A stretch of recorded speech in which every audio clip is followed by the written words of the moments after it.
इस चैप्टर की शुरुआत वहीं से होती है जहां से पिछला एपिसोड खत्म हुआ था। सोहो के फादर एल्डर से माफी मांगते हुए कहते हैं, एल्डर कृपया हमें क्षमा करें। ऐसा लगता है कि हम आपके आराम के समय बाधा डाल रहे हैं। वह काफी समय से चल रही है, इसलिए लगातार शिकायत कर इतना असभ्य व्यवहार कर रही है। प्लीज उसे इग्नोर करें। उसी समय सोहो कह रही थी, फाइनली मैं भोजन की तरह स्वाद वाला खाना खा सकती हूँ। पिछले कुछ समय से मैंने केवल सूखा मांस और चावल के गोले खाए हैं, जो कि बिल्कुल भी स्वादिष्ट नहीं था। उसके फादर कहते हैं, सोहो मुझे माफ कर देना इसके लिए, पर मैं कुछ नहीं कर सकता था। सोहो कहती है, नहीं फादर, आखिर यह आपकी गलती नहीं थी। उसी समय डैन भी उसकी ओर देखते हुए सोच रहा था, सोहो एक छोटी फॉक्स की तरह लग रही है। सोहो दोबारा गुस्सा करते हुए कहती है, यह सब अंकल सो की वजह से हुआ है। उसके फादर कहते हैं, उसके पास और कोई चारा भी नहीं था। वह मेन ग्रुप द्वारा डाले गए दबाव को इग्नोर कैसे कर सकता है। जिसे सुन सोहो कहती है, लेकिन फिर भी वह आपका फ्रेंड है। फ्रेंडों को एक साथ रहना चाहिए, चाहे वे कितने भी कठिन परिस्थितियों का सामना क्यों न करे। उसके बेट्रियल के कारण मदर के एंगर डिसऑर्डर काफी ही ज्यादा बढ़ गई, जिसके कारण उन्हें बेड को पकड़ना पड़ा। मुझे अंकल से नफरत है। उन दोनों की ऐसी बात सुन एल्डर कहता है, ऐसा लगता है कि आपके पास बहुत सारी स्टोरीज है। वह बंदा कहता है, मेरा नाम हान बो सो है। शुरू में मेरा गैंगडॉन्ग में एक बिजनेस था, लेकिन मेरे खराब कौशल के कारण मुझे भारी नुकसान उठाना पड़ा, इसलिए हमने यह लंबा सफर शुरू किया है। मैंने यहाँ पर अपनी हर एक चीज खत्म कर दी है और अब मैं चीन जा रहा हूँ। एल्डर कहता है, क्या यह युआन डायनेस्टी की एरा नहीं है? इसके अलावा चीन की पूरी मेनलैंड अस्थिर है। आपके लिए किसी ओरिजिन कंट्री के एक पर्सन के लिए वहाँ बिजनेस शुरू करना आसान नहीं होगा। हानमैन वो कहता है, यह सही है, मुझे इसके इंफॉर्मेशन के बारे में पता है, क्योंकि मैंने सुना है कि वहाँ वार चल रहा है और वहाँ पर एक जनरल है जिसका नाम जू योंग जंग है। वह एक रेबेलियन को लीड कर रहा है, कोई जिसके पास कुछ नहीं है। मेरा मतलब है कि जो उसके जैसा लोअर स्टेटस का है, जो कि सेम गोल को शेयर करने वाले लोगों के साथ युआन डायनेस्टी के साथ क्रूर लड़ाई करे और हर एक दिन अपनी पावर को एक्सपेंड किया, जिसके कारण युआन डायनेस्टी को अब उत्तर की ओर धकेल दिया गया है। डैन भी जिसे सुन शौक होते हुए कहता है, युआन डायनेस्टी को धकेला जा रहा है। सोहो भी उसकी ऐसी बातों को सुन अपनी अजीब नजरों से उसकी ओर देखती है।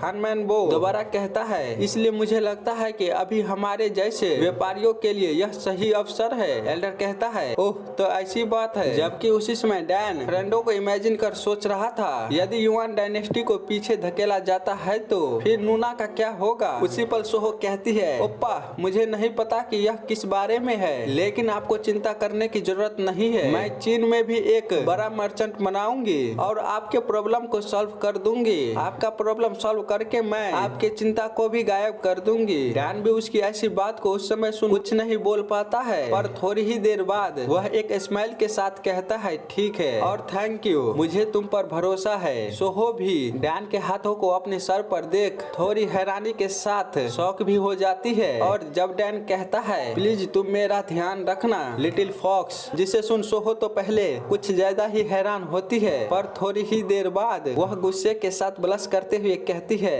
ऐसा दोबारा फिर से मत करना, तुम इतने मतलबी कैसे हो सकते हो? तुमने ऐसे सही पर्पस से किया है। डैन भी उसको इतने गुस्से में देख घबराते हुए कहता है, मैंने क्या किया है पहले ये तो बता दो। उसके फादर भी उसे रोकते हुए कहते हैं, हे भगवान सोहो, तुमको क्या लगता है कि तुम एक बड़े के सामने क्या कर रही हो? पर सोहो उसके फादर की बातों पर बिना ध्यान दिए हुए कहती है, अगर तुम मेरे सिर को दबाते हो तो मैं तेजी से लंबी नहीं हो पाऊंगी। मुझे तेजी से बढ़ना है और अपने फादर की मदद करनी है। इसके अलावा क्या तुम जिम्मेदारी लोगे अगर मैं शादी नहीं कर पाऊंगी तो, क्योंकि मैं बहुत छोटी हूँ। डैन और भी घबराते हुए कहता है, क्या तुम्हें शादी करनी है इतनी जल्दी? मेरा मतलब है कि बेशक यह बड़ी समस्या होगी, अगर तुम मेरी वजह से शादी नहीं कर सकती तो प्लीज मुझे इसके लिए माफ कर दो। वह कहती है, वेल ठीक है, मैं तुम्हें इस बार माफ कर दूंगी क्योंकि तुम बहुत सुंदर हो, पर तुम ऐसा दोबारा मत करना। एल्डर भी उन दोनों की ऐसी नोक झोंक देख अंदर ही अंदर स्माइल कर रहा था। वो दोनों भी एल्डर को ऐसे स्माइल करते हुए देख डैन कहता है, मास्टर, जबकि सोहो कहती है, आप हंस रहे हैं। एल्डर एल्डर कहता है मुझे लगता है कि तुम दोनों बहुत मजेदार बच्चे हो। जिसके बाद कुछ समय बाद सीन कट होकर हम एक कमरे को देखते हैं जहाँ पर सोहो और उसके फादर बेड पर लेटे होते हैं, जबकि एल्डर और डैन दीवार के साथ लग कर बैठा हुआ होता है। पर सोहो तो बेड पर लेटे हुए भी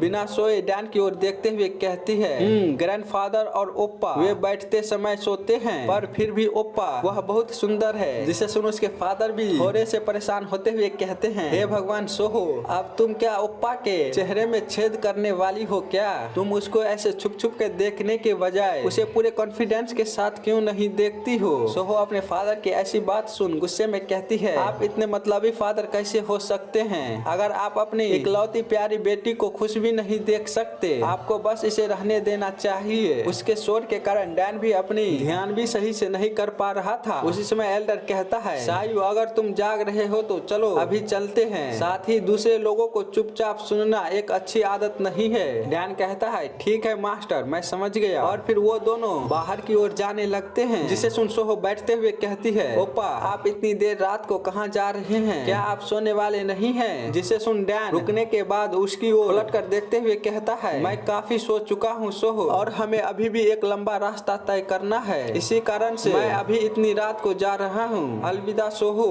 सोहो डैन की बातों को सुनने के बाद थोड़ा सा उदास होते हुए कहती है तो क्या आप जा रहे हो इतनी जल्दी? क्या हमने ऐसे ही बस भाग लेने जा रहे हैं? ओप्पा सायु ओप्पा। डैन फिर से उसकी ओर पलट कर देखते हुए कहती है यह क्या है सोहो? सोहो उसके पास आते हुए कहती है अगली बार जब हम मिलेंगे तो मैं चीन में सबसे बड़ा मर्चेंट ग्रुप बनाऊंगी, इसलिए आपको एक वादा करना होगा कि तब आप मुझे ढूंढेंगे। डैन एक स्माइल के साथ कहता है ठीक है, मुझे नहीं पता है कि यह कब होगा, लेकिन एक दिन मैं निश्चित रूप से तुमसे मिलने आऊंगा लिटिल फॉक्स। सोहो उसी ट्रस्ट आइटम को निकालते हुए डैन को देने के बाद कहती है यह वह चीज है जिसका मैं सबसे अधिक वैल्यू करती हूँ। मैं इसे आपको दूंगी क्योंकि इसका रंग आपकी आंखों के समान है। यह आपको अच्छी तरह से ट्रीट करेगा, मैं वादा करती हूँ। उस ट्रस्ट आइटम को लेने के बाद जब डैन वहाँ से निकल जाता है तो उसी के कुछ देर बाद सोहो के फादर आते हुए एल्डर और डैन को पीछे से देखते हुए कहता है वे वास्तव में साधारण लोग नहीं है, यह सही है कि? सोहो भी कहती है आपने सही कहा फादर, कोई फर्क नहीं पड़ता कि मैं उन्हें कैसे देखती हूँ, वे वास्तव में आउटस्टैंडिंग लोग हैं। आपका धन्यवाद। मैं बहुत से लोगों से मिला हूँ लेकिन मैंने इससे पहले कभी भी किसी को ओप्पा के रूप में एक्सीलेंट नहीं देखा। उसके फादर कहते हैं सेंस में आ जाओ सोहो, तुम तकरीबन 12 साल की हो गई हो।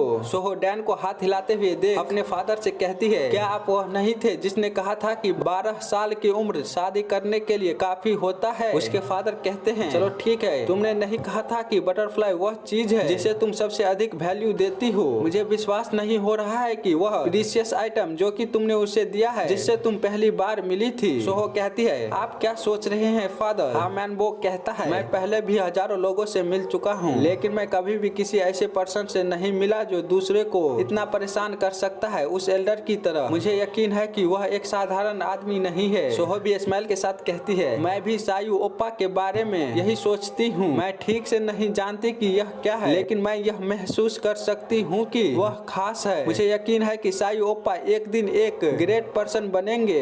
मैनबो कहता है क्या यही कारण था कि तुमने उसे वह ट्रस्ट आइटम दी? सोहो कहती है आपने सही कहा फादर, वह पहला व्यक्ति है जिसमें मैं इन्वेस्ट कर रही हूँ। उसके फादर कहते हैं तुमने जो पहले कहा मुझे नहीं लगता है कि यह सब ऐसा है। सोहो गुस्सा करते हुए कहती है अपनी बेटी की पर्सनल लाइफ में इतना दखल अंदाजी ना करे फादर। उसी समय एल्डर और डैन को भी देखते हैं जहाँ पर एल्डर कह रहा था सच में वह एक मजेदार बच्ची है। डैन भी अपनी मास्टर की ओर देखते हुए कहता है मास्टर। एल्डर बताता है उस लड़की की आंखें तेज है और साथ ही स्पिरिट से भरी हुई है, इसलिए वह इतना स्मार्ट है। उसका माथा चमकीला है इसलिए उसके पास फाइनेंशियल फॉर्च्यून है और उसके पास पूरे होंठ हैं जो एक साथ बंधे हुए हैं, इसलिए वह एक रिलायबल पर्सन बनेगी। वह लड़की फ्यूचर में एक दिन एक महान पर्सन बनेगी, लेकिन हमारा रिलेशन अभी उससे शुरू होता है। तुम्हें अपनी आज की मुलाकात को कुछ कीमती समझना होगा। डैन जिसे सुन स्माइल देते हुए कुछ नहीं कहता और फिर वह अपने हाथ में उसी ट्रस्ट आइटम को बाहर निकालते हुए कहता है मैं समझ गया मास्टर। इसी के साथ हम वापस प्रेजेंट में आते हैं जहाँ पर डैन अभी भी उसी आइटम को अपने हाथ में लिए देख देख रहा था और फिर वह कहता है, सोहो प्लीज और थोड़ी देर, मैं तुम्हारे पास जरूर आऊंगा। इसी के साथ किसी और जगह पर हम देखते हैं जहाँ पर कोई कह रही थी, यंग लेडी प्लीज सुनिए, यह जगह आयरन मार्शल एसोसिएशन होता है। जहाँ पर एक पर्सन आने के बाद कहता है, यंग लेडी आपको इस तरह 5 ड्रैगन लीग के साथ अपनी बातचीत को समाप्त नहीं करना चाहिए। मैं जानता हूँ कि उनकी मांगे जिसे स्वीकार नहीं किया जा सकता, लेकिन मुझे नहीं लगता है कि उन्हें खारिज कर देना ही बुद्धिमानी होगी। कृपया मुझे बताएं कि आपके पास कोई और भी तरीका है। वह दोनों बात करते हुए अपने कमरे के पास आ जाती है तो वहाँ पर खड़ा एक पर्सन कहती है, यंग लेडी क्या आप आ गई? वह बंदा अभी भी पीछे से कह रहा था यंग लेडी, पर वह बिना ध्यान दिए अंदर जाते हुए कहती है, सन यांग किसी को भी अंदर मत आने देना, मुझे थोड़ा आराम मिलेगा। वह कहती है ठीक है यंग लेडी, पर वह बंदा अभी भी बाहर से कह रहा था यंग लेडी, पर उसे इग्नोर करते हुए दरवाजा बंद हो जाता है। हम देख पाते हैं यह पर्सन कोई और नहीं सोहो होती है। वह एक खिड़की के पास बैठते हुए कहती है, मैं बस आयरन मार्शल एसोसिएशन में ट्रेनिंग के लिए जाने और फिर लौटने की प्लानिंग बना रही थी, लेकिन उन्होंने इसके बजाय मेरी गतिविधियों को रोक दिया है। मोरिम के मेनलैंड में पावर हासिल करना इतना मुश्किल होने की मुझे उम्मीद नहीं थी। अगर मेरे पास केवल अच्छी पावर होती तो मेरे आगे बढ़ना आसान होता। फिर वह सोन यांग से कहती है, सोंगयोन क्या अंकल जिन के पास से कोई खबर आई है? और मैं बता दूं यही होती है ग्रेट हेवनली मर्चेंट ग्रुप की यंग लेडी हान सोहो।